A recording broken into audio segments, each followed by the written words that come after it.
Maraming salamat mga ka-tax at nakarating po kayo dito sa aking Tax Accountant Course Outline. Ito po ang inyong ka-tax ETM. Alam nyo po marami kayong matututunan. Hindi lamang marami, kundi importante ang matututunan nyo. Katulad ng madalas kong sinasabi, wala naman pong tax consulting school or tax accounting school na makapagtuturo kung ano ang pagkakaintindi ng tax accounting para sa mga BIR. Kasi po, at the end of the day, ang BIR naman po ang gagamit ng financial statement. Sa dami ng nakausap ko na pong tao, wala naman pong interesadong magbasa ng financial statement. Kayo po ba magbabasa kayo ng 34 to 38 pages na financial statement? Diba hindi po? So, gagawa lang kayo ng financial statement dahil nire-require ho ng BIR.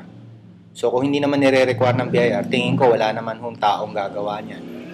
So, para maiwasan po natin ang problema, lalong-lalo na ang nagbibigay daw ng problema ay mga taga-BIR. Sila daw po ang numerong unong tao dito sa Pilipinas ang nagbibigay ng sakit ng ulo at sakit ng damdamin sa mga taxpayers. So, ito po yung mga pag-aaralan natin.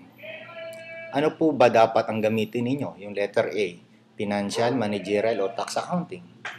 Number 2, ay paano ho ba ang VAT accounting? Paano ho ba ang income tax accounting? At paano ho ba ang withholding tax accounting?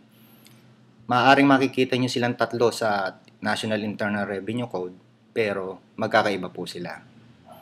Ano ang dokumento ang acceptable sa BIR? Hindi po importante kung ano acceptable sa inyo. Ang importante, ano acceptable sa BIR. Sila po ang masusunod. At marami pa pong iba. Pakibasa na lang po ninyo ito at sana magkita-kita tayo. Marami pong salamat.